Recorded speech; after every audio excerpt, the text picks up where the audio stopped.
Fala comigo!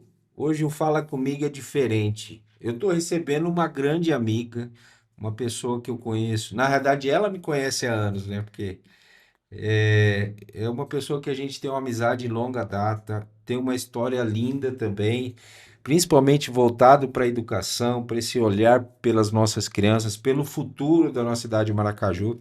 E a gente está vivendo esse momento dos 102 anos de Maracaju, e a gente fez questão de convidar ela para estar indo na rádio.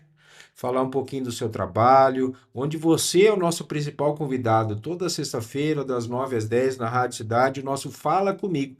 E para que a gente pudesse estender um pouquinho a nossa conversa, que foi bem curta lá na rádio, eu fiz questão de convidar ela para estar vindo falar um pouquinho sobre essas gerações da nossa educação de Maracaju. Ela que está à frente do Conselho Municipal da Educação, é diretora da Escola Cecília de Castro Minervini e vem aí com uma grande defensora da educação como uma ferramenta de transformação de vidas. Seja muito bem-vinda, nossa professora Dalgisa. É um prazer te receber no nosso Fala Comigo. Então, quem é a nossa professora Dalgisa? Então, boa tarde a todos os ouvintes. Para mim é uma satisfação estar aqui no Fala Comigo, principalmente com o Robert aqui, né? Que, como ele falou, conheço ele desde menino e tive uma grande amizade com a saudosa Maria Helena, que foi minha diretora. Trabalhamos também no Conselho Tutelar, né? Então, uma mulher que foi muito guerreira e muito significativa para nós aqui no município de Maracaju. Tanto é que um CIE vai levar o nome dela, né? Em memória. Então, muitas vezes nós conseguimos escolher a nossa profissão. Muitas vezes nós temos um sonho enquanto criança e a gente consegue se formar naquela profissão que a gente sonha enquanto criança. Não foi meu caso. Uhum. O meu caso, enquanto criança, eu nasci num lar de advogados e eu queria ser advogada criminalista. Tinha um filme, uma série que chamava Petrocelli, que eu não perdia um. Mas pelas situações da vida, pelo decorrer do destino, eu não fiquei nessa família. Minha mãe morreu quando eu tinha 1 ano de idade e eu fui criada por uma tia. E por algumas circunstâncias eu tive que sair desse lar. Tenho aqui para dizer para vocês que na Praça Ari Coelho eu dormi 3 noites e passei 4 dias, porque eu fui violentada dentro do meu próprio lar. E eu, com 17 anos, eu saí de casa e dormi na Praça Ari Coelho. Naquela época, Ari Coelho era até aberta, não era nem fechada, né? E depois eu tive a ajuda de uma amiga de infância, que me abrigou dentro da casa dela, até eu procurar o primeiro emprego. E meu primeiro emprego foi de balconista. E interessante, eu tinha só a oitava série. Estudei na Masse, porque eu fui criada com uma família abastada. E então eu vivi da riqueza à miséria. E eu morando, eu trabalhando de balconista, eu trabalhava à noite numa padaria de balconista, e durante o dia eu comecei a cuidar de umas crianças. E na rua eu brincando de amarelinha com as crianças já com 18 anos. Uhum. Queimada, bets. Uma professora estava sentada na calçada e ela sempre ficava me olhando, sempre tem alguém que te olha. Sim. E ela estava me olhando e ela me chamou. É... Dalgisa, vem aqui um pouquinho. Na verdade, Giza, meu apelido era Giza. Vem aqui um pouquinho. E eu fui e ela falou: Que grau de escolaridade que você tem? Eu falei: Eu tenho oitava série. Por que você não estudou mais? Porque eu saí da casa dos meus tios e eu não tenho condições de pagar os estudos. Eu estudava na Masse e eu não tenho condições de pagar meus estudos. Então eu estudei só até a oitava série. Ela falou assim: Você não quer me substituir na escola Gruta da Cuca, na Copa Vila 2? Isso em Campo Grande. Era uma escolinha particular de pré-escolar. Eu falei, eu te substituir? Ela falou, eu vou ganhar neném e não tem ninguém para ficar os 4 meses lá. E aí eu fui pedir autorização na casa que eu cuidava das crianças. E ela falou, bom, se é de tarde, você já limpou a casa, já mandou meus filhos para a escola, já fez comida, já fez tudo, você pode. E eu fui. Fiquei os 4 meses trabalhando na escolinha Gruta da Cuca, na Copa Vila 2, em Campo Grande. Quando venceu os 4 meses, a diretora da escola falou assim: faz o normal, faz o magistério. Você tem todo o jeito de ser professora. Você é muito querida, muito meiga, nem sei se ela sabia disso, mas ela falou. Aí eu falei assim: então tá bom. Mas não voltei aos estudos. Aí eu mudei em Miranda, para Miranda, casei, mudei para Miranda. E em Miranda eu fui trabalhar como caixa operadora do Mercado Pantanal. Tinha uma senhora que passava só no meu caixa. Professor, quando assim. Professora, ela era assessora da secretária de Educação. E ela, outros caixas tava vazio, mas ela ficava na fila para passar no meu caixa. E aí um dia ela era uma senhorinha que nem é hoje assim. Uhum. E aí ela falou assim para mim um dia: como que é seu nome? Eu falei: meu nome é Dalgisa. Ela fez a mesma pergunta daquela professora aquela vez: qual o seu grau de escolaridade? Eu falei: eu tenho 8ª série. Aí ela falou assim: você não quer ser professora? Foi bem assim. Eu comecei a rir. Aí eu falei: por quê? Ela falou: porque nós estamos precisando de um professor para a zona rural do município. Eu falei: o que precisa? Ela falou: você precisa fazer um teste lá na Secretaria de Educação. Eu falei: eu quero. Aí fui na Secretaria de Educação, era uma provinha de 4ª série primária, na verdade. Aí fiz aquela prova, passou alguns dias, aquela senhorinha passou no meu caixa de novo. Falou: Dalgisa, o seu teste foi o melhor, mas eu quero saber quem é o seu padrinho. Eu falei: padrinho? Na época eu nem envolvida em política era, eu tinha votado Sim. só uma vez na vida. Aí eu falei: padrinho, como assim? Ela falou assim: a gente precisa de um padrinho, porque. Quem é a tua família aqui? Eu falei: não, é só eu e meu marido. Aí ela falou assim: mas você precisa de um padrinho, um vereador, o prefeito, algum político, alguém da cidade? Eu não conheço ninguém, eu moro aqui menos de um ano. Aí ela falou assim, eu falei: mas escuta, quem é o prefeito? Eu não sabia, gente, eu não sabia nem o nome do prefeito. Ela foi a doutora Ivan Paz Bossai, que era um médico. Aí eu falei: e como que eu faço para falar com ele? Ela falou: olha, ele é médico e todo dia ele atende no consultório dele 6 horas da manhã, na casa dele, depois que ele vai para a prefeitura. Eu falei: onde esse médico mora? Ela me explicou. Eu falei: a senhora tem certeza que o meu teste é o melhor? Ela falou: absoluta. Aí ela falou: e estão querendo colocar uma pessoa que o teste não foi bom. Falou Sim. assim. Aí eu virei e falei assim: bom, se a senhora me dá certeza que o meu for o melhor, eu vou atrás desse prefeito. Aí fui no outro dia para ser atendida como se fosse uma paciente. Entrei dentro do consultório dele. Ele nem me olhou, ele só perguntou: o que que você tem? E já para prescrever a receita, né? Uhum. Eu falei: doutor, eu não estou doente. Eu tenho um teste que eu fui melhor avaliada. Mais ou menos isso. Eu falei para ele: eu não estou doente, eu quero trabalhar e eu quero ser professora lá na estação de trem Paxixi, lá que tinha o local. Aí ele pegou e falou assim: mas quem que é você? Eu falei assim: meu nome é Dalgisa, trabalho no Mercado Pantanal. E ele falou: quem é seu padrinho? Ele fez a mesma pergunta, isso há muitos anos, né, gente? Mais de 40 anos isso. Política era diferente nessa época. Sim, muito, já tudo Era mais ou indica, menos um né? coronel. Isso, exatamente. Aí eu peguei, olhei assim pra ele e falei assim: o meu padrinho? Aí ele falou: quem é seu padrinho? Eu falei: o meu padrinho é o meu teste. Eu falei: o meu teste é o melhor. Ele fala da minha competência. Já era atrevida com 21 anos. Aí ele pegou e falou assim: bem, mocinha, eu vou ver o seu teste. Se o seu teste for tão bom quanto você está dizendo, você esteja na prefeitura 1 hora da tarde. E aí sim foi feito. 1 hora da tarde eu atravessei a rua da praça, que a prefeitura até hoje ainda fica na frente de uma praça. E quando eu cheguei, a moça, a recepcionista falou assim: eu falei: eu sou a Dalgisa, eu queria falar com o prefeito. Aí ela falou assim: você é a Dalgisa, a moça que fez um teste para dar aula?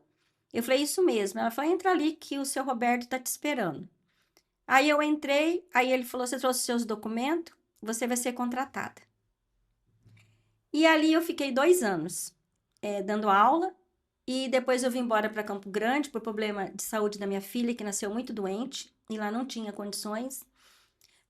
E aí eu vim para Campo Grande, fiquei em Campo Grande, e aí eu tinha uma irmã que morava aqui em Maracaju, a minha situação financeira estava muito difícil, e aí e meu esposo primeiro tinha falecido, eu estava sozinha, com 2 crianças pequenas, e aí eu vim embora para Maracaju, morar na casa de uma irmã minha, que hoje ela é falecida também, e eu vim para cá, então foi ela que me trouxe para cá. E era o último ano do antes do Prata, Jair do do Jair Couto. do Couto. Aí eu peguei algumas substituições na Escola Manuel, chegando aqui já peguei, e depois já o Prata entrou e eu já entrei na prefeitura com carteira assinada e estou até hoje, então. Nesse período todo de aluna, teve essas duas professoras, mas teve algum professor em específico, assim, em algum momento dessa vida, que falou, não, é esse o que eu quero? Porque assim, teve essas duas senhoras que eram Uhum, professoras, sim. mas normalmente a gente sempre tem aquele professor que marca a nossa vida dentro do Uhum, ambiente escolar sim, sim. e que fala, não, poxa, esse é diferente, é um exemplo. Uhum. Teve algum professor, ou até além disso, que falou, não, eu quero seguir esse exemplo de profissional? Olha, eu tinha uma professora no 6º ano que chamava a professora Vilmair. Ela era de língua portuguesa e língua inglesa. Isso eu estava na escola Joaquim Murtinho nessa época. Que para mim ela era um exemplo. Desde a postura dela enquanto professora, até nas vestes, em tudo, sabe? Eu achava muito educada para falar com a gente. Aquela professora me marcou, professora Vilmair. Agora, o que me levou mesmo a essa profissão foi realmente essas duas professoras que viram em mim o que eu não tinha enxergado ainda. Como que você... Porque normalmente a gente normalmente não acredita assim de bate e pronto. Sempre Aham. coloca em dúvida, acho que a gente não tem esse potencial todo. Como que Uhum. foi esse desafio de você assimilar essa situação? Porque você pontuou para nós que você tinha até a oitava série. Sim, E aí, de repente, estava ali dando aula numa sim, escola. sim, E aí, depois, claro que buscou a formação, tudo, para sim. que pudesse capacitar mais. Mas como que foi esse primeiro desafio? Então, mesmo eu dando aula, eu não acreditava que aquela era a minha profissão. Tanto é que eu prestei vestibular da Unigran para direito, passei, mas pelas minhas condições financeiras eu não tinha condição de pagar ônibus para ir e nem de pagar mensalidade. E aí eu tive que fazer o magistério. Aí eu fazia o magistério à noite e trabalhava durante o dia. Só que aos poucos aquilo foi me encantando quando eu descobri que eu era uma ótima alfabetizadora. Enquanto eu estava dando aula quarta série, terceira série, parece que eu não tinha me encontrado. Quando eu comecei a trabalhar na alfabetização, primeiro e segundo ano, que eu comecei a ajudar aquelas crianças a descobrirem as primeiras letras, a juntarem as primeiras sílabas, que eu podia perceber qual era maravilhoso as crianças descobrirem a leitura, descobrirem a escrita e o que aquilo podia levar elas, eu comecei a ver que ali era o meu caminho. E quantas vezes também eu me deparei com situações difíceis de alguns alunos que tinham em mim como um apoio de me contar algumas situações e aonde eu podia ser o porto seguro daquelas crianças. Então eu via que tinha um propósito maior em cima do que só alfabetizar, também poder intervir na vida das crianças. Nesse ponto, eu quero aproveitar aqui e mandar um abraço para todos os professores, porque muitos deles não fazem nem ideia do quanto isso impacta na vida dos seus alunos, de ter literalmente esse propósito de vida, de transformar a vida através da educação. Porque realmente a gente vê isso no seu olhar, Uhum. na sua forma de conduzir hoje a direção, nesse cuidado que você sempre teve pela escola, hoje à frente do conselho, e não só isso, mas como professora também. Como que foi esse início aqui em Maracaju? Esses desafios, a realidade era outra hoje. Sim. É, eu tive muito preconceito, vou falar assim, com sinceridade. Eu Uhum. tive muito preconceito contra a minha pessoa, Porque eu lembro uma vez até que eu cheguei para dar aula e eu tinha só um sapato. E esse sapato, ele era uma sapatilha de pano. E de tanto eu usar aquela sapatilha de pano, onde ficava o dedão, ele furou. Uhum, E uma vez uma diretora chegou para mim e perguntou se eu não tinha vergonha de ir na escola com aquela sapatilha furada, com o meu dedo de fora. uhum. E eu falei para ela assim na época que eu não tinha vergonha, eu teria vergonha se estivesse faltando pão na mesa dos meus filhos. E que até aquele momento não tinha faltado, porque nada contra, mas eu nunca ganhei uma cesta básica de governo nenhum.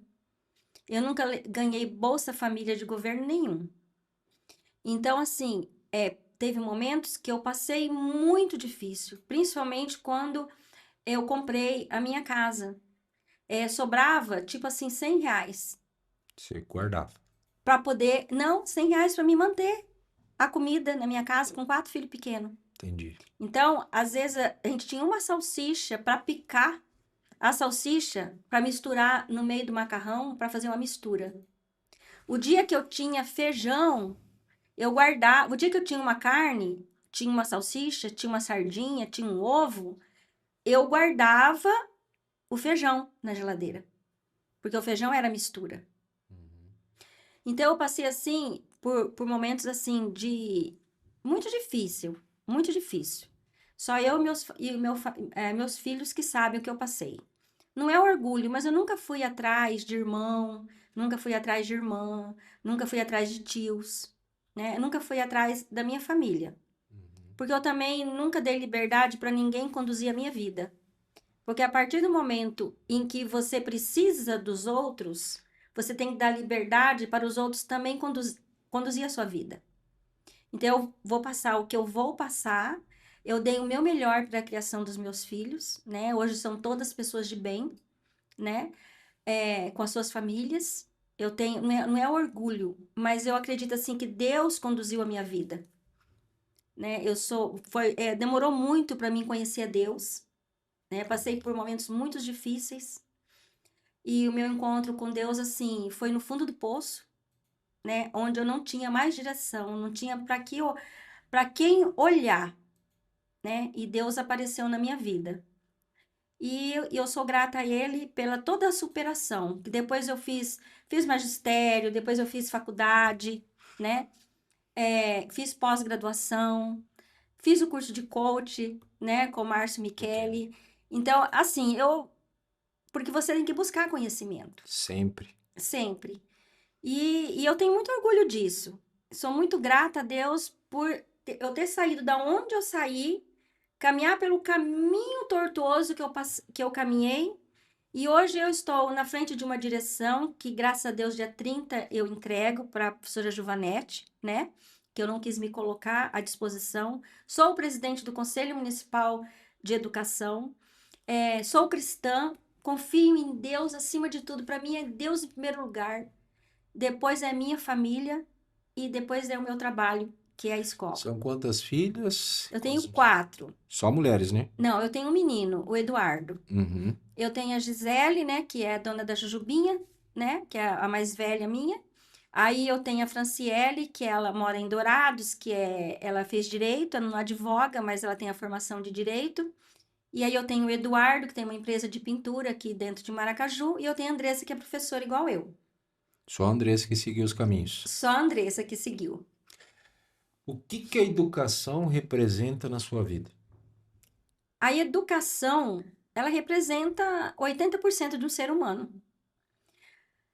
Primeiro a educação familiar, né? Sempre. Porque a educação familiar é os princípios, vale tudo, né? E depois vem a educação escolar, né? Porque a minha tia costumava dizer assim: a gente pode não ter estudo, a gente pode ser pobre, mas se nós tivermos educação, nós podemos sentar diante de príncipes e reis, né? Então, essa educação familiar, né? Que todo mundo tem que ter. E depois, hoje em dia, se você não tiver o estudo escolar, né? Você não consegue avançar. né? Mas como a gente já falou também da outra vez, tem muitas vezes, muitas pessoas que têm um monte de certificados, um monte de diploma, mas ele não é um ser educado, ele não sabe conviver com a sociedade. Ele não tem inteligência emocional, né? E aí também fica difícil. A gente vê que hoje os professores, de modo geral, vêm mudando o perfil deles. Você é daquela geração que literalmente lutou para que muitos direitos que hoje os professores têm, desde greve, Sim, sindicato, entre outras ações, melhoria na. Inclusive, hoje continua nessa luta, hoje como presidente do Conselho da Educação, fazendo um excepcional trabalho nesse sentido, junto com todos os conselheiros. Mas como que você está vendo essa geração? Porque você já aposentou um período, né? uhum, Tá aí quase no outro para uhum. aposentar também. E literalmente a gente vê que alguns professores hoje, de modo geral, não têm literalmente aquele amor pela educação, não entende literalmente esse propósito e tudo mais, como a gente via nas gerações anteriores. Que é literalmente aquela situação que não era só pelo salário, mas pelo fato de saber que aquilo ia mudar a vida daquelas crianças. É, que nem a gente conversou outro dia, né, Robert? É, antigamente, nós professores era o único professor na escola, né? Dava aula de tudo. Ah, tudo, educação física, arte, é tudo, né? História, geografia, enfim. A gente só tinha 2 horas de atividade semanal, né? Diário de papel, né? Mimeógrafo. Então, você tinha que fazer tudo aquilo ali. E a gurizada não podia sair do primeiro ano sem saber ler e escrever. E outro detalhe importante, tinha autoridade. Tinha autoridade, porque o professor era tido como segundo pai da criança. Eu lembro que tinha pais que chegavam assim: ó, professora, pode deixar de castigo, ó, professora, pode não sei o quê. Hoje em dia, se o professor chegar a levantar a voz um pouquinho, o pai já está lá reclamando. Né? Então, tirou toda a autoridade. Não, não que deveria ser essa autoridade assim, severa, né? Mas os professores eram muito mais respeitados, as crianças tinham respeito por nós. Não, não quero dizer que as crianças tinham que ter medo, Sim. as crianças têm que ter respeito. E hoje os alunos não têm respeito pelo professor, pelo diretor, pelo funcionário da escola. Muitas vezes nem os pais têm respeito, dependendo da forma conforme eles adentram dentro da escola. Né? Você tem que acalmar a primeira situação, resolver, colocar panos quentes, conversar para depois resolver. Então, mudou muita coisa. E essa mudança de comportamento cultural dos pais está atrapalhando o desenvolvimento das crianças em casa. Os alunos, eles estão chegando na escola sem virtudes, né? Eles acham que eles podem fazer o que eles querem, eles não têm limite. Muitas vezes, eu encontro diretores, os professores chegam na. Diretora, eu não estou conseguindo dar aula hoje. Os professores têm que ficar meia hora, 40 minutos apaziguando as crianças para depois ensinar os conteúdos que lhe é proposto. Então, tudo isso está atrasando a nossa educação. É que nem eu falo, a família é o foco principal para o desenvolvimento da nossa educação, é a família. Até nós, no programa de rádio, nós falamos sobre um pouco, entramos nesse assunto, Sim, e um dos pontos que eu falei assim, às vezes essa geração que a gente está tendo hoje são filhos daquelas, sim. que é aquela, eu lembro que quando Adolescentes, as né? adolescentes que começaram a engravidar lá com seus 11, 12, 13 anos, na época que eu era estudante, que Sim, foi quando deu aquele boom nessa situação de aparecer as gravidez precoce, sim, e consequentemente aquelas primeiras crianças hoje já estão tendo seus filhos. sim. E esses são os alunos que às vezes a gente está tendo aí. Você acha que isso é reflexo, literalmente, da falta de princípios educacionais do ambiente familiar, que isso está refletindo de um modo geral na sociedade em si? Porque hoje o que que a gente vê? Hoje a gente vê que o vizinho nem sabe seu nome. Uhum. Você às vezes não dá nem um bom dia, boa tarde para o seu vizinho e às vezes nem para o próprio filho. Sim. E aí, a consequência disso, querem jogar a responsabilidade para os professores para que resolva esse problema. Eu acredito que sim, que são essas gravidez precoce, né?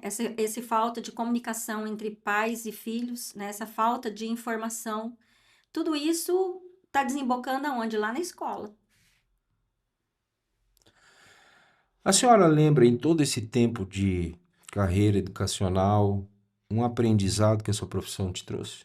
Um, algo que te marca, que você vai levar pro resto da vida?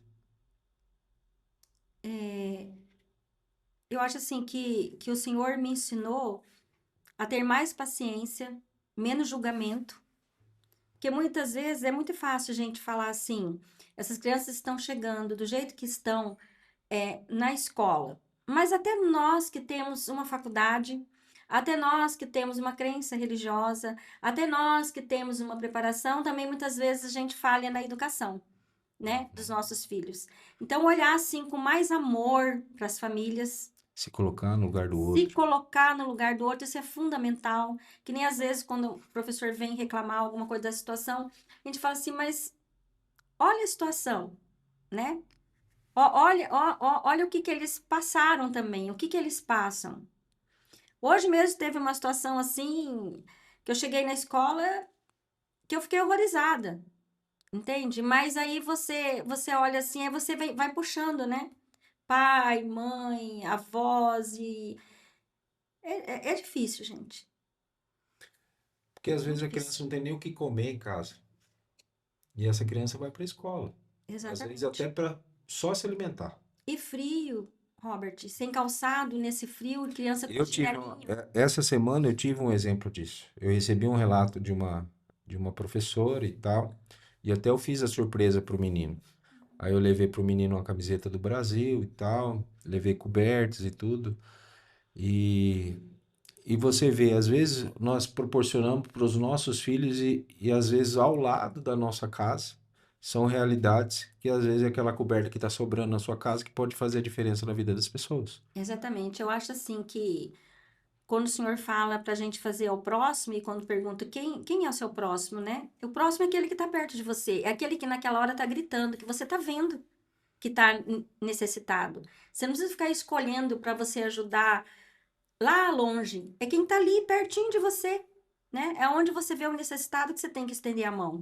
Em todas as situações. Sim. Em todas as situações. Eu costumo dizer assim: eu não sei dizer não para ninguém. O que tiver no meu alcance, no meu alcance do meu esposo, a gente sempre estende a mão, porque a gente já teve vida difícil.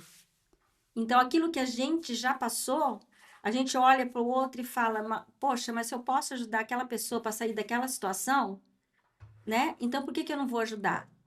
Então, realmente, a gente tem que ter o amor de Deus dentro de nós, Amém.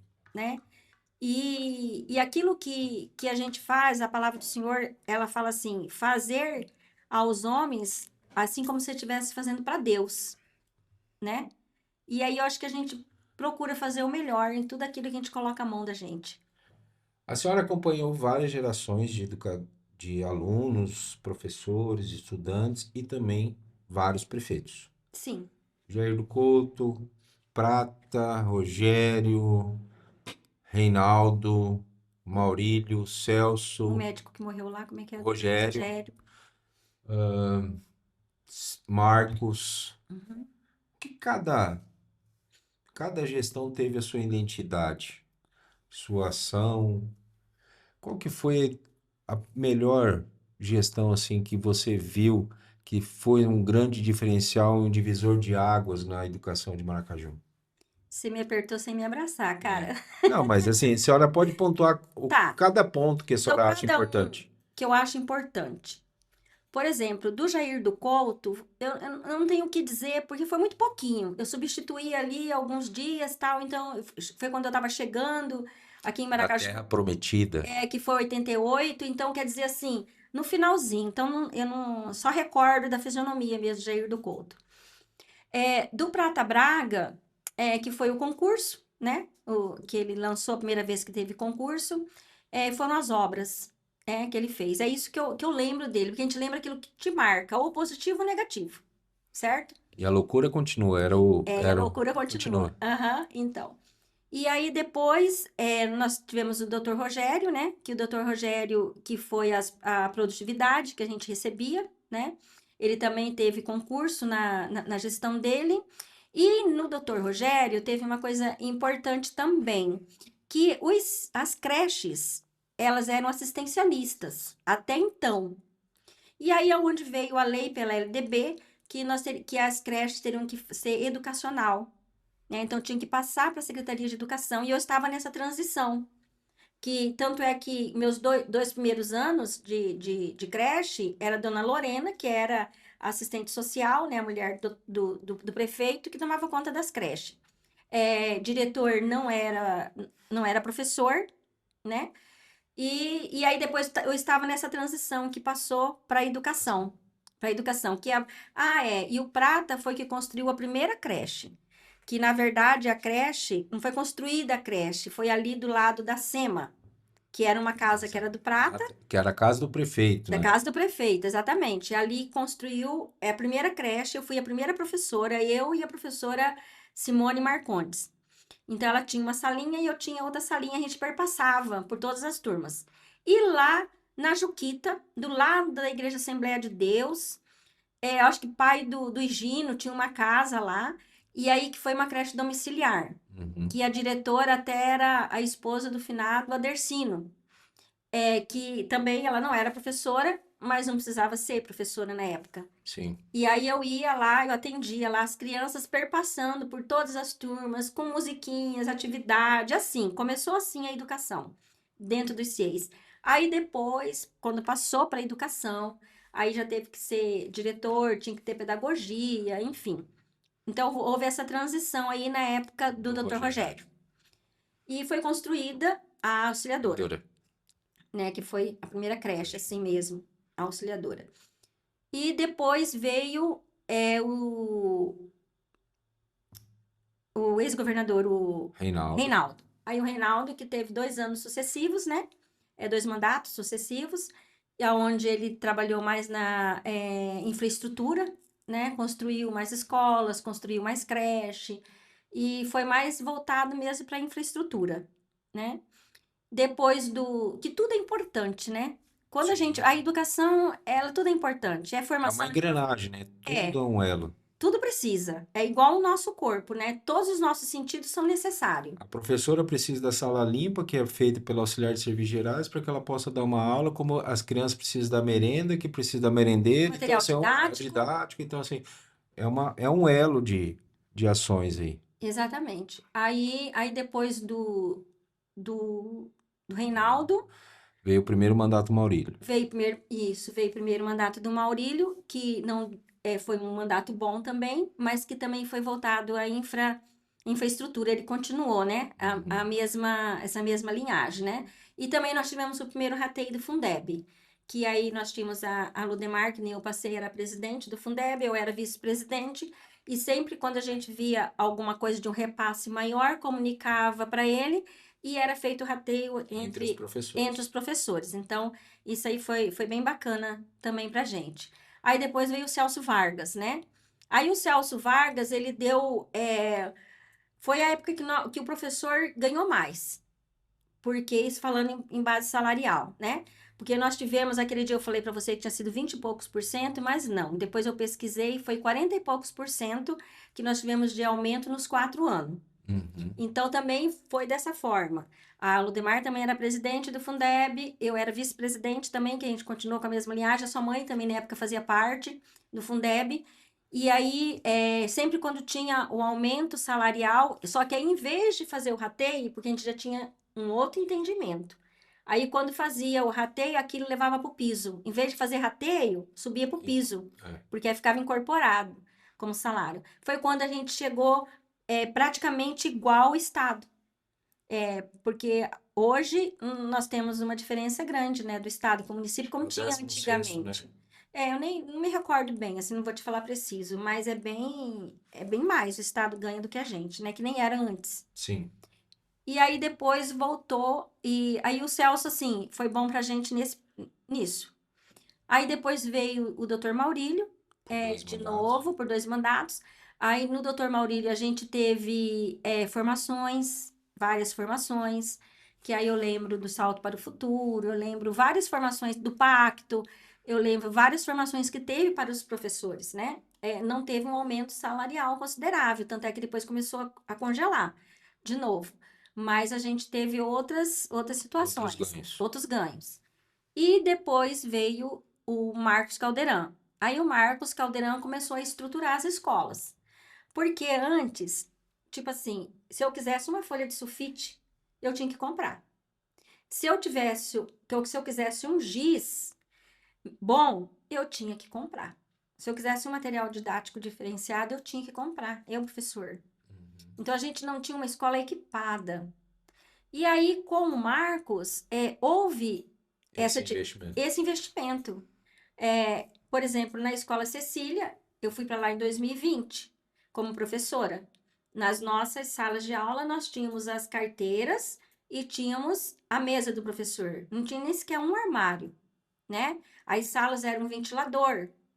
Na sala dos professores era uma mesa e dois computadores e uma impressora. Então, nossa escola não era equipada. E em 2021, as escolas começaram a ser equipadas. Eu estou falando do Cecília porque é o que eu estava, mas não foi diferente em outras. Sim. Então, se a gente queria um ar-condicionado em outras escolas, nós tínhamos que fazer festa para comprar ar-condicionado, para colocar. Então, eu ficava dependendo de festinhas escolares para poder equipar a escola.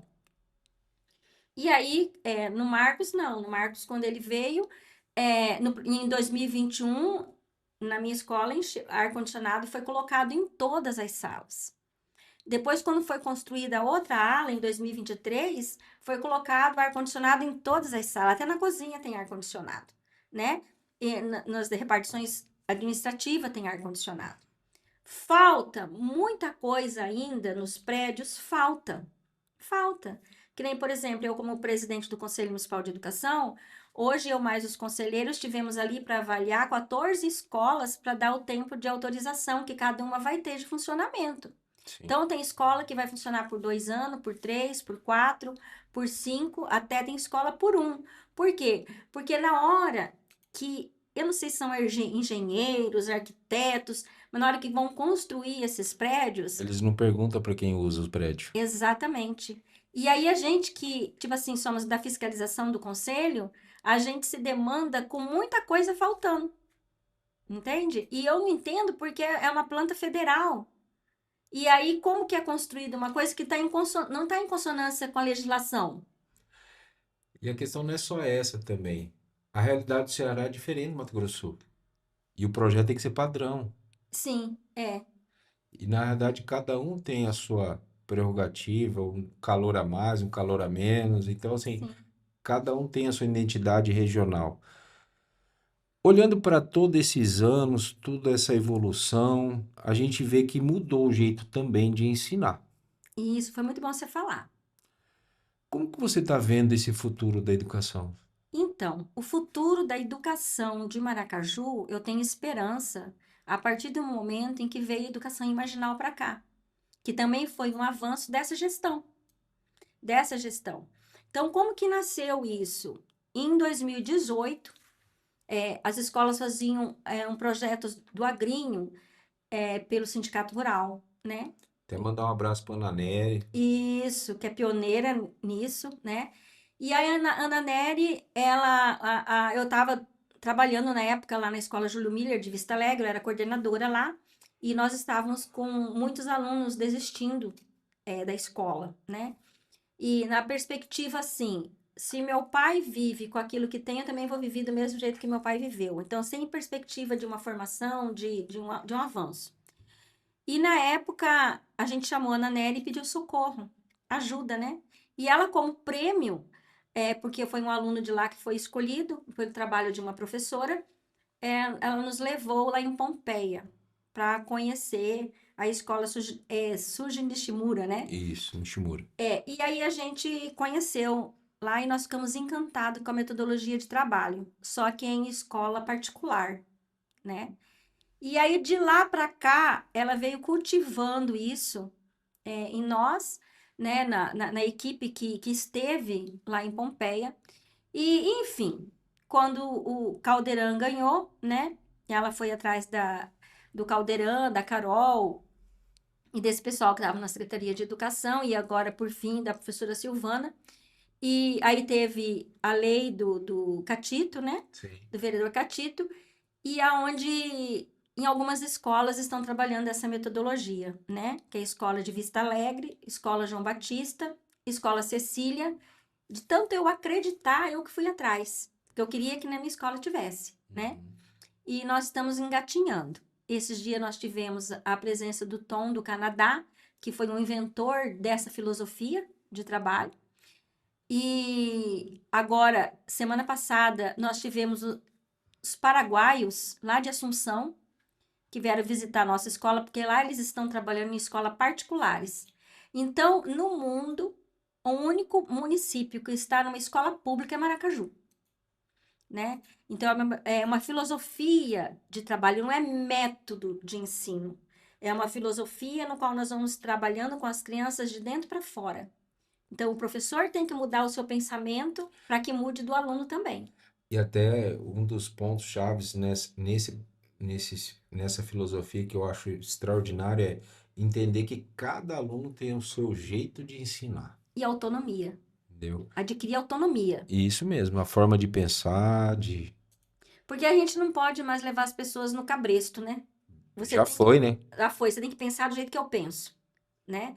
Cada um aprende de uma maneira diferente e é importante a maneira de pensar de cada um, porque o indivíduo, ele é diferente. E a equidade é você trabalhar diferente com cada um. Nas suas características. Exatamente. O que que a gente precisa melhorar ainda? Que você vê? O compromisso. O compromisso e acreditar. O compromisso da família, o compromisso do professor, o compromisso do diretor, do coordenador, da equipe escolar. Eu acho que todos nós temos que levar mais a sério e acreditar que é possível. Mas se a família não acreditar, se a equipe escolar não acreditar, não vai mudar nada, vai continuar no mesmo jeito que está. Então nós temos que crer e agir. Porque ficar só de braço cruzado e vendo as coisas acontecerem e não agir, vai cada vez pior. Então, nós temos que acreditar, nós temos que ter fé.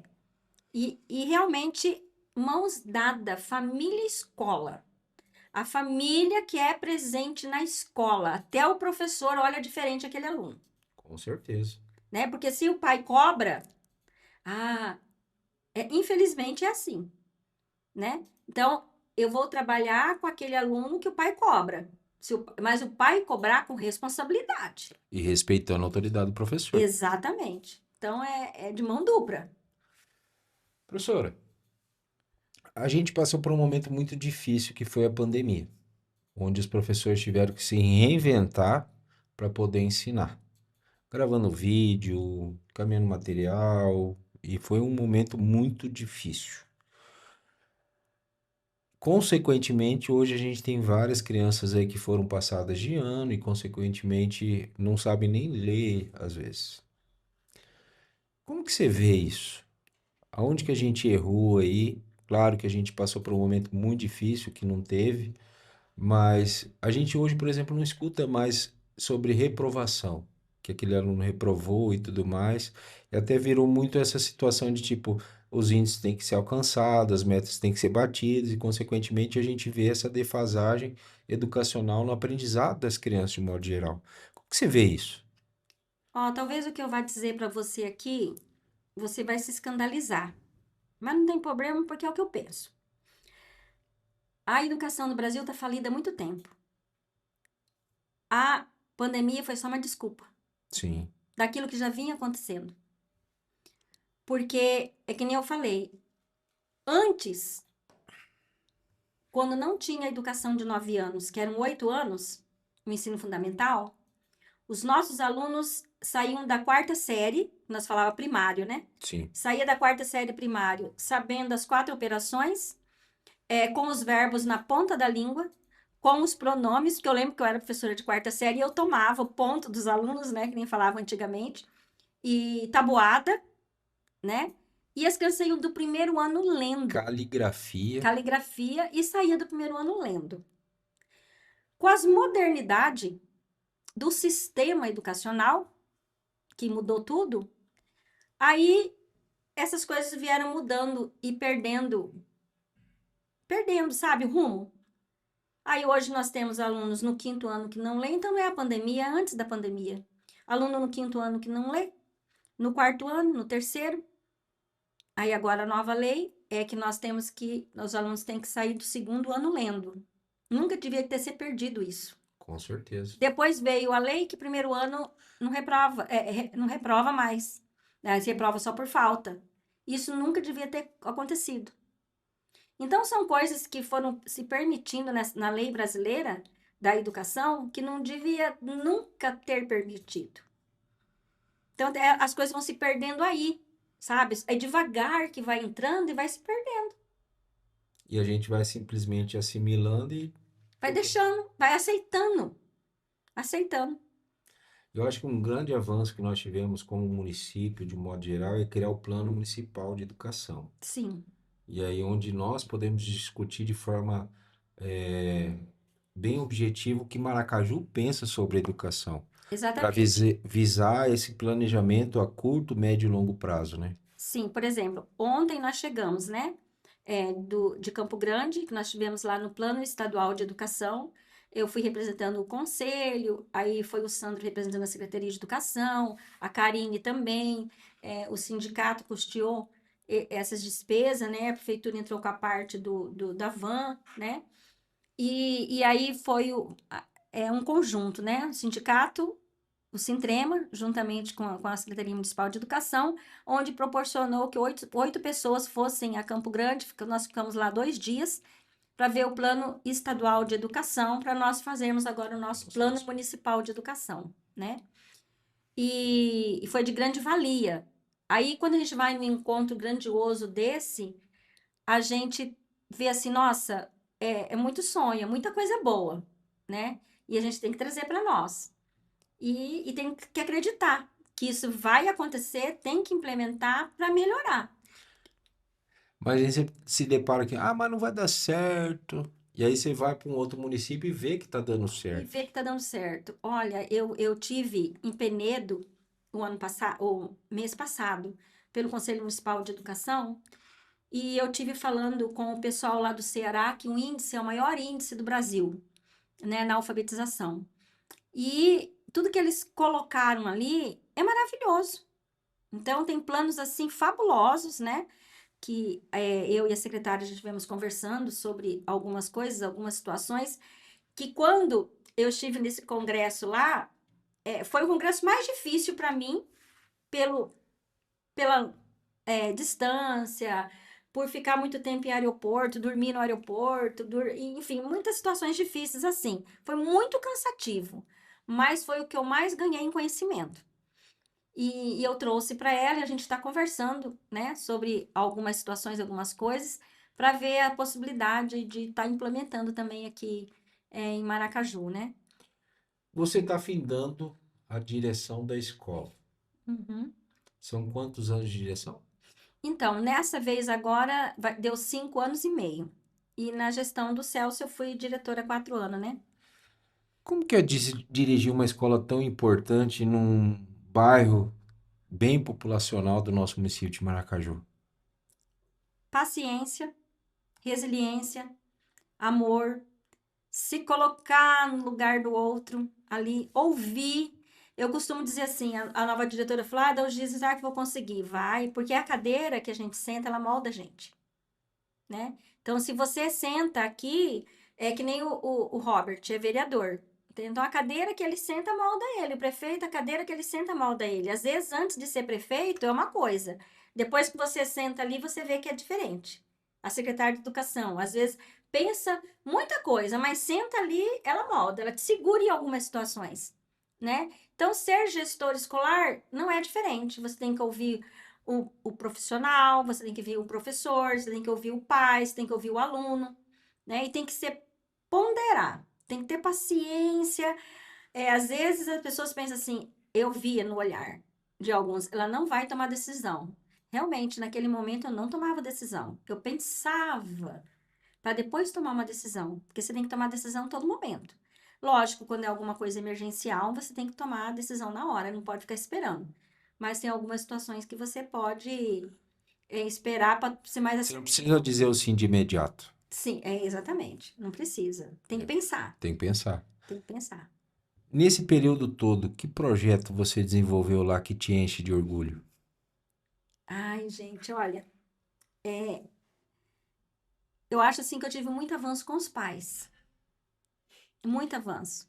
Porque às vezes eu tinha uns pais que chegavam de uma maneira meio inadequada na escola.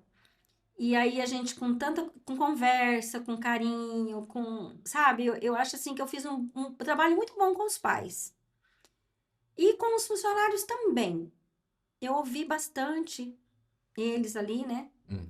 E a escola ali também era só quarto e quinto ano, né? Hoje é da educação infantil ao quinto ano, né? Então eu acho assim, ó, eu dei o meu melhor, mas não consegui ser 100%. Porque o 100% meu depende do 100% do sistema. Depende do 100% de quem faz a merenda, depende do 100% dos pais, depende do 100% do coordenador, do professor, depende de 100% dos alunos.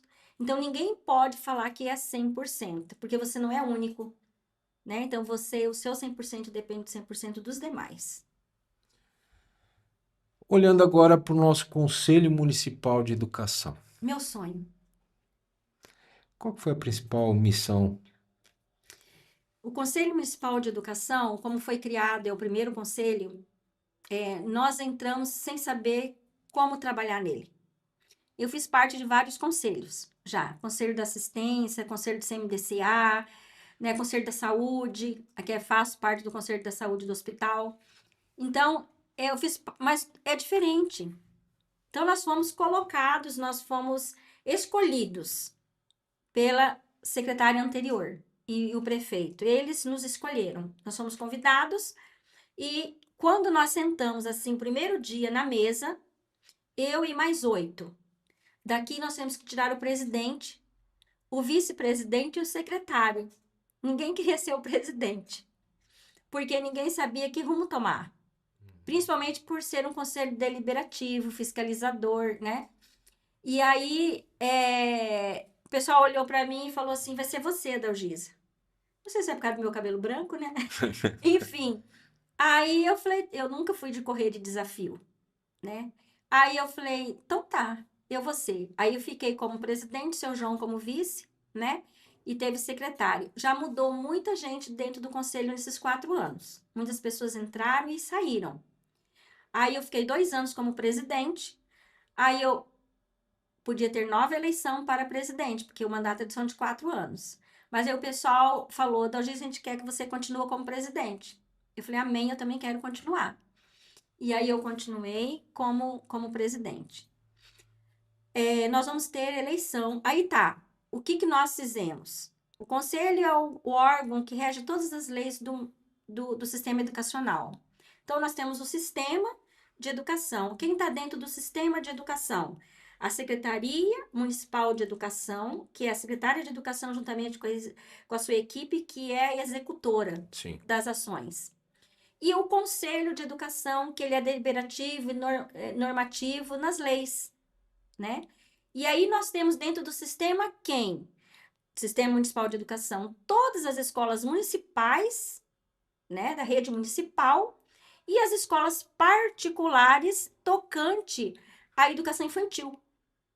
Porque aí o ensino fundamental e o ensino médio é do Estado, Sim. responsáveis, né? Então esse é o sistema, né? E nós vamos ter eleição, né, me parece que vai ser no dia 17 de julho, no qual a secretária ainda vai estar comunicando, né? Provavelmente na sexta-feira à noite nós estamos organizando para um fórum do Conselho Municipal de Educação, onde vai vir uma palestrante da UNCM. Além de eu ser presidente do Conselho Municipal de Educação de Maracaju, eu sou vice-coordenadora da UNCM regional. Então, a nossa região Dourados, vários municípios, Ponta Porã, Quidauane, sim, vários municípios aqui.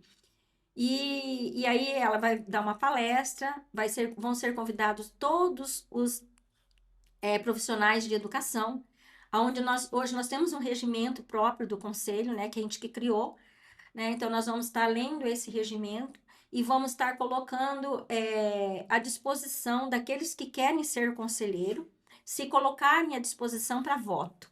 Quem pode votar? São os profissionais concursados, efetivos, mas todos vão ser convocados para participar dessa conferência no dia 16 à noite. E no dia 17, convidados aqueles que querem ser conselheiros. Então, quem são os representantes? Nós temos representante da educação especial, representante de professor do ensino fundamental, representante da Secretaria Municipal de Educação, representante do sindicato, representante das escolas particulares no tocante à educação infantil, representante de gestores, que dia 3 eles já vão tomar posse, né? Sim. E representante da zona rural e da universidade. Então, são os representantes que eles vão ter direito de voto. Eu vou me colocar à disposição novamente no conselho, vou colocar meu nome para apreciação, para voto, né? Não sei se mais outros conselheiros vão querer se reconduzirem ou não, né? Uhum. E nós queremos que seja, dessa vez, uma eleição democrática. Eu entendo por que a ex-secretária e o prefeito nos nomeou no momento, porque foi o primeiro conselho, né? Que iam fazer o regimento, enfim. Eu entendo perfeitamente. Só que agora nós já trabalhamos 4 anos, né? E, inclusive, no dia 16, nós vamos estar mostrando o nosso trabalho, quantas deliberações nós fizemos, quantas resoluções nós fizemos, quantos pareceres nós fizemos. Nós vamos estar colocando em pauta todo o trabalho desenvolvido nesses 4 anos que nós temos em registro dentro do Conselho, né? E vamos, a gente torce, sim, para que várias pessoas se coloquem à disposição, Que é né? Que importante. é muito importante, né? E a gente quer que seja democrático mesmo. Eu vejo que muito essas discussões que envolvem, a partir do momento que a pessoa tem que se colocar à disposição, ela se resume muito na discussão em WhatsApp. Sim. Aham. E aí, a hora que ela tem uma ferramenta como é um Conselho Municipal de Educação que pode realmente ajudar nessa situação de deliberar e tomar ações concretas que vão refletir numa melhoria da educação de um município, ela não quer se indispor ou não se coloca à disposição. Por isso é importante a nossa participação junto aos conselhos municipais, em especiais esses conselhos que têm esse poder de deliberação para que possa melhorar de um modo geral a nossa educação, saúde, entre outros conselhos que nós temos em Maracaju. O que que o conselho, nesses 4 anos, de um modo geral, você vê assim que você, não, isso aqui valeu a pena? Eu acho que tudo que o conselho fez valeu a pena. Tudo. No tocante à educação especial, a escola do tempo integral, porque nenhuma escola funciona sem autorização do conselho, Sim, né? Então, quando foi feito a lei da educação de tempo integral, né, a gente ficou maravilhado com ela. E hoje ela já vem com uma outra roupagem, já veio documentos que a gente vai ter que mudar já algumas coisas da educação integral, como da educação especial, todo momento está mudando também, né? Então eu não posso falar para você assim, isso é mais importante. Tudo que nós fizemos ali foi de suma importância, de suma importância. Desde de coisas assim simples como certificações, às vezes a gente fazia um curso, vinha um certificado, que aquele certificado ele não ia contar para um concurso, ele não ia contar para um seletivo. Aí a gente normatizou como que teria que ser feito os certificados, né? Contando a hora, contando toda aquela programação atrás do certificado, do conteúdo que foi estudado. E isso é muito importante, porque muitas pessoas tinham algum certificado, mas quando ia para a banca ele não tinha validade, né? Ah, mas fez, pagou às vezes até, né? investiu. Investiu e ele não tinha validade. Então a gente normatizou essa documentação, né? Sobre o curso de pronto-socorro para as escolas, né? Que isso é muito, é fundamental. Aqui não, mas quantos municípios a gente ficou sabendo de crianças que morreram por causa de um socorro emergencial, né? E a lei, Sim, né? Que é a Lei Lucas. Enfim, foram muitas coisas assim que a gente fez que não dá para você falar assim, isso ou aquilo. Muitas intervenções, é muitas intervenções. Porque quando a lei ela é feita nacional, O conselho já recebe, nós, conselheiro, eu, enquanto presidente, eu tenho um grupo, né? Para mim já chega na mesma hora a lei quando é mudada. Porque aí chega, a nacional faz, manda para a UNCM nacional. A Sim. UNCM nacional manda para a UNCM estadual. E como eu faço parte da regional, já chega no meu celular. Então a mudança chegou hoje publicado, hoje mesmo já está no meu celular as mudanças da lei. Então a gente consegue fazer com que Maracaju não fique atrasado nas leis. Isso. A gente está sempre em dia. A senhora é uma mulher de fé Muita fé. e uma mulher de família. Glória a Deus. Como que a família te influenciou nessa trajetória toda? Eu acredito assim, que eu procuro. Como eu procurei a Deus, você quer dizer assim? Não, Não, como assim, assim? a senhora apontou para nós em um determinado momento que a senhora nunca deixou faltar a comida em casa, que passou por muitas dificuldades, ter uma salsicha para se alimentar e tal. E certamente muitas das decisões que você tomou foi influenciada pela sua família. Eu vejo assim, como eu fui criada sem mãe e sem pai, né? Minha mãe morreu, eu tinha 1 aninho, e meu pai ficou muito desesperado e nos deu para a família. Uma parte, somos em 7 irmãos, uma parte ficou com a família do pai, a outra parte ficou com a família da mãe, e eu fiquei com a família do meu pai. Ele me deu para uma senhora que tinha uma condição financeira bem abastada. E ali ela era muito unida com a família dela, muito unida. Ela era viúva, mas ela criou todos os filhos. Ali já vem a garra minha, do exemplo da minha tia, né? E o marido dela era da base aérea e ele faleceu, ela ficou com as honras. Depois ela teve um filho que ele era piloto de avião da base também, ele era militar, também morreu, ela ficou com as honras dele também, porque ele era, enfim, eu tinha uma vida muito abastada, mas a família dela era muito unida, muito unida. E quando aconteceu o que aconteceu comigo, né, que eu fui violentada por um primo, por eu conhecer toda aquele amor que ela tinha pela família, eu não quis contar o que tinha acontecido, então eu preferi sair de casa. Pelo amor que ela tinha, que eu ia dar muito sofrimento para ela, se ela descobrisse o que tinha acontecido, né?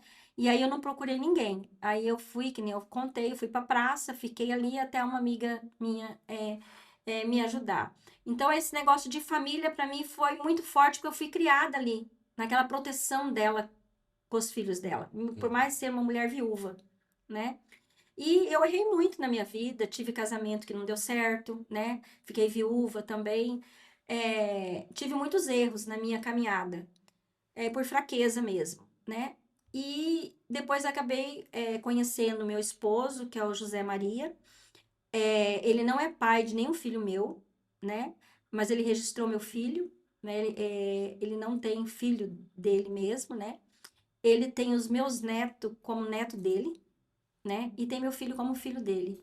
Então, mas foi Deus que nos uniu. Quando eu falei assim pro Senhor, Senhor, eu não quero escolher. Foi desse jeito. Porque eu escolho errado. É o dedo podre? Meu dedo é podre, que todo mundo fala. Então, eu não tenho, porque eu era muito carente. Então, eu não tive pai, então eu já vinha carência daí. Sim, Aí fui criado pela minha tia, que era viúva, não tinha referência masculino. masculina. Então, tive casamentos destruídos, né? Por falta de uma boa escolha. E aí, quando eu falei, Senhor, eu quero uma família para meus filhos, eu necessito. Eu ia na igreja, Robert, e não era inveja, mas eu olhava do lado e via o homem, a mulher e seus filhos dentro da igreja. Eu chorava, porque eu falava, Senhor, eu não dou isso para meus filhos.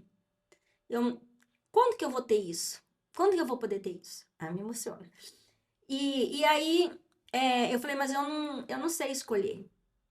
E o Senhor me apresentou o José Maria, né? Me apresentou o José Maria, coloquei em prova, né?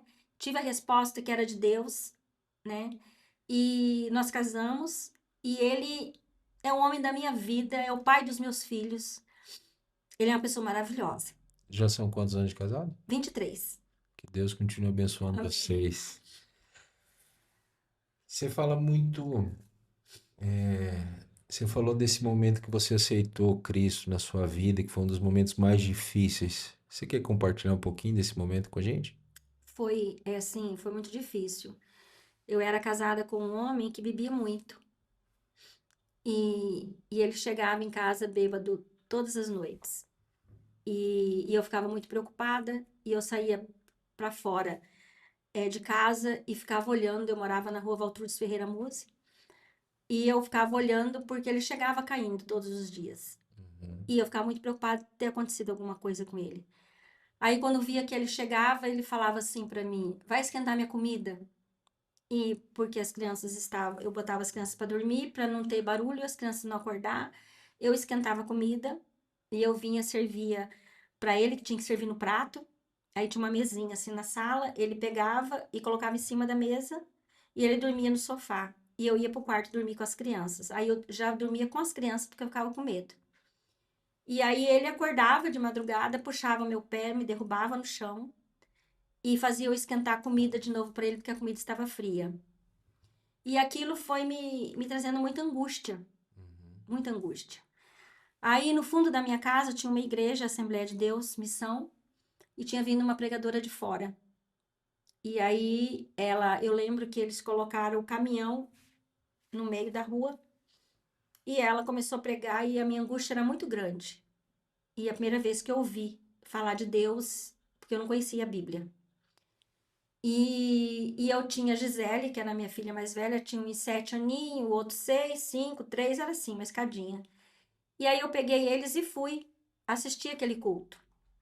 E aquela pregação me falou fortemente. Eu lembro de um hino que falava da ovelha perdida. E aí ela cantou aquele, ela pregou a missionária e falou ali, pregou, e aquilo tocou muito, muito, e eu chorei muito. E aí ela falou que tinha uma pessoa ali que a vida ia mudar a partir daquele momento. E eu criei naquilo. E aí eu vim, meu marido bebia demais, no fundo da minha casa eu via sempre os amigos bebendo dele. E eu entrei para dentro e eu ajoelhei na beira da cama. A minha filha Gisele, que é a mais velha, falou assim: mãe, vamos orar? E aí nós duas ajoelhamos e os outros já estavam dormindo. E eu estava orando com ela, a primeira vez que eu orei, a primeira vez que eu falei com Deus. E aí ele veio com um revólver 38 e colocou na minha cabeça. E falou que era para mim parar de orar porque ele ia me dar um tiro. Aí a minha menina falou: pai, não faz isso, e grudou nas calças dele. E aí ele pegou e falou assim: eu não quero que você fale de Deus na minha casa. Deus não existe. E eu vou te matar. E nessa hora eu peguei assim, peguei e falei para ele assim: pode atirar. Porque hoje eu vou saber se o Deus que existe na minha vida, que eu conheci hoje, é verdadeiro. Ou se é o Deus que está na tua vida. Pode atirar. Aí nisso, já até morreu o saudoso Toninho, que trabalha no pátio da prefeitura. Ele veio e tomou a arma da mão desse meu ex-esposo. E tirou a arma da mão dele e até levou o revólver para casa dele. E aquele dia eu decidi que eu ia procurar um caminho, que Deus tinha me livrado da morte. Amém. E, e aí eu fiquei naquela situação assim muito difícil e comecei a procurar uma igreja, mas eu fui para a Igreja Universal do Reino de Deus. Aí eu fui lá, fiz campanha, foi a primeira igreja que eu fui. Aí eu fui para lá e me separei dele, tive coragem, me separei dele. Aí fui, na época o Reinaldo ganhou para prefeito. Trabalhei para ele para prefeito e pedi que se ele ganhasse ele me mandasse para Vista Alegre, para mim ficar longe. Uhum. E lá tinha casa que não pagava aluguel. E aí ele me mandou para lá, né? Ele ganhou e eu fui para lá e eu dava aula lá na escola de manhã, de tarde, eu morava numa daquelas casas que não pagava aluguel. E ali eu fiquei, né, um tempo. E então foi o meu caminhar com Deus. Aí fiz estudo para ser obreira dessa igreja. Começamos a abrir um salãozinho lá, mas depois fechou, não deu certo. Aí a igreja que tinha lá era a Assembleia de Deus Missão. Aí eu comecei a congregar, eu e meus filhos na igreja Assembleia de Deus Missões. Depois eu fui embora de lá, fui embora para Cidrolândia, e foi quando eu fiz um propósito com Deus, que eu conheci o José Maria, né? E hoje nós estamos na igreja cristã, né? Na igreja do véu, o pessoal fala, né? Na igreja cristã. Participei de várias igrejas, todas elas me deu um grande ensinamento. Amém. Em cada uma delas eu aprendi algo. Mas hoje eu estou, desde 2011, nós batizamos na igreja Congregação e nós servimos a Deus ali. Mas tenho verdadeiro carinho por vários pastores de várias igrejas, várias irmandades de várias igrejas. De vez em quando eu visito uma igreja ou outra que me chama, assim como visitam a minha igreja, né? As pessoas, porque eu acho que Deus é um só e o que vale é a tua sinceridade diante de Deus e obedecer a palavra, Amém. né? Mas Deus é fundamental na vida de todo mundo. Uma professora sente quando encontra um ex-aluno? Filha, você acredita? Porque assim, ó, vamos lá, eu passo por isso. Eu encontrei. Hoje eu recebi uma foto da Maju, que trabalha comigo no gabinete. Ela pequenininha recebendo uma faixa de judô minha. Oh, E hoje ela está trabalhando com a gente no gabinete. Então, assim, maravilhoso. ó, eu nunca ia imaginar que aquela menina que estava entregando uma faixa cinza ia ser hoje uma colaboradora junto comigo no gabinete. Como que é essa sensação de ver?